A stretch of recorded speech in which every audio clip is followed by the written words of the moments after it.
Delight IAS पर आप सभी का एक बार फिर से बहुत बहुत स्वागत है। तो आज आप लोग जानते हैं कि पूरे भारतवर्ष में दिवाली का दिन जो है वो सब लोग बहुत ही धूमधाम से मना रहे हैं। आज के दिन की भारत के इतिहास में बहुत ही महत्वता है। हम लोग जानने का प्रयास करेंगे कि आज के दिन की इम्पोर्टेंस क्या है और इस दिन से यूपीएससी एस्पिरेंट होने के नाते और भारत का एक नागरिक होने के नाते हम लोग कौन सी सीख सीख सकते हैं और कौन सी चीज को अपने जीवन में लागू कर सकते हैं। सबसे पहले समझने का प्रयास करते हैं कि आज के दिन की इम्पोर्टेंस क्या है। आप लोग जानते हैं कि हिंदू धर्म में दिवाली इसलिए मनाई जाती है क्योंकि आज के दिन प्रभु श्री राम जो हैं 14 साल का वनवास काट कर वापस जो है अयोध्या लौटे थे और वहां के लोगों ने खुशी में उनके आने की खुशी में दीपमाला की थी। ठीक है। दूसरा, अगर हम लोग इसको इस तरीके से देखें, प्रभु श्री राम के जीवन से जो सबसे बड़ी सीख हमें मिलती है वो उनके नाम के साथ जो मर्यादा पुरुषोत्तम वर्ड यूज किया जाता है। अगर आप देखेंगे मर्यादा को, अगर हम इंग्लिश में देखें तो इसको लिमिटेशन समझ सकते हैं हम लोग। इवन अगर ये आप देखेंगे, अगर इसको आसान भाषा में हम लोग समझने का प्रयास करें, अगर कोई व्यक्ति अपनी सीमाओं में अपनी मर्यादा में रहता है तो बहुत ज्यादा संभावना है उसके जीवन में किसी भी तरह की परेशानी ना आए। आप इसको इस तरीके से भी समझिए कि अगर मान लीजिए कोई देश है, अगर वो अपने सीमाओं के दायरे में रहता है ना, जो सीमाएं अंतर्राष्ट्रीय स्तर पर बनाई गई हैं, जो बाउंड्रीज बनाई गई हैं, उनका सम्मान करता है, उसकी मर्यादा में रहता है, तो बहुत ज्यादा संभावना इस चीज की है कि उसके अन्य देशों के साथ रिश्ते खराब ना हो पाए। है ना। आप कोई भी चीज को देखिए, लिमिट से ज्यादा अगर आप कोई भी चीज करेंगे, अगर मान लीजिए आप खाना खा रहे हैं और बहुत ज्यादा लिमिट आपकी जितनी है उससे ज्यादा आप खा रहे हैं तो उससे आपके शरीर को भी नुकसान होता है। अगर आप लिमिट से ज्यादा सोएंगे तब भी आपकी बॉडी को नुकसान होता है। तो बेसिक से बेसिक चीजों में भी अगर आप देखेंगे तो हर कोई आपको बहुत ही आसान से ये चीज समझाता है कि इंसान को अपने दायरे में अपनी मर्यादा के अंदर रहना ही चाहिए। है ना। तो हमें सबसे पहले एक चीज देखना है कि क्या यूपीएससी में इसकी कोई इंपॉर्टेंस है, क्या बहुत ज्यादा इंपॉर्टेंट है। कैसे? अगर आप देखेंगे, जैसे एंटरटेनमेंट के पॉइंट ऑफ व्यू से अगर आप जाते हैं तो कई बार आपका बहुत सारा समय जो है इन्हीं सब चीजों में चला जाता है, मूवीज देखने में, रील्स देखने में, है ना, दोस्तों के साथ घूमने में, मौज मस्ती में। इतना सारा टाइम चला जाता है कि फिर आपको बाद में रियलाइज होता है कि पढ़ने के लिए जो आपके पास समय बचा है वो बहुत कम है। अगर आप लिमिट्स में रहकर चीजें करेंगे, अगर यूपीएससी की तैयारी के दौरान भी अगर आप लिमिट्स में खाएंगे, लिमिट्स में सोएंगे, लिमिट्स में चीजों को रखकर, एंटरटेनमेंट वाली चीजों को रखकर चलेंगे, तो बहुत ज्यादा संभावना है कि आप ज्यादा से ज्यादा समय जो है वो पढ़ाई के लिए यूज कर पाएंगे। है ना। इवन जो फेस्टिवल सीजन्स होते हैं, आपको पता है भारत में कोई ना कोई त्योहार हर दूसरे दिन, हर चौथे दिन चलता ही रहता है।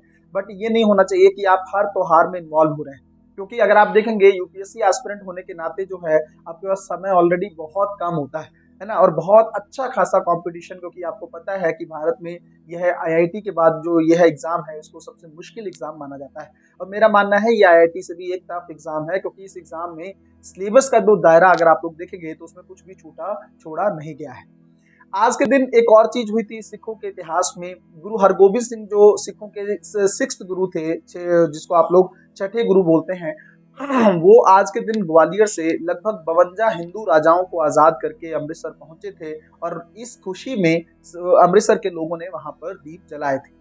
तो उनके जीवन से हम क्या सीख सकते हैं? सबसे इंपॉर्टेंट चीज होती है, देखो, कोऑपरेशन जो है वो उसकी कमी आजकल भारत में देखने को मिलती है। सहयोग नहीं करना चाहते हैं लोग, सपोर्ट नहीं करना चाहते हैं। एक अच्छा लीडर, आपको पता है यूपीएससी के तौर पर आपको सबसे बड़ी चीज क्या सीखने को मिलती है या क्या आप में देखी जाएगी एज ए इंटरव्यू करके, इंटरव्यू जब आपका लिया जाएगा तब देखी जाएगी। इवन जब लबासना में आपको तैयार किया जाता है तब भी सबसे ज्यादा किस चीज पर फोकस किया जाता है कि आप एक अच्छे लीडर, एक अच्छे जो है नेता बन पाए। नेता मतलब पॉलिटिकल लीडर नहीं, नेता मतलब आप अपने जीवन में जब आप एक आईएएस अधिकारी बनेंगे तो किस तरीके से आप लीड करेंगे, क्योंकि फ्रंट पे तो आपको ही रहना है चीजों को लेकर।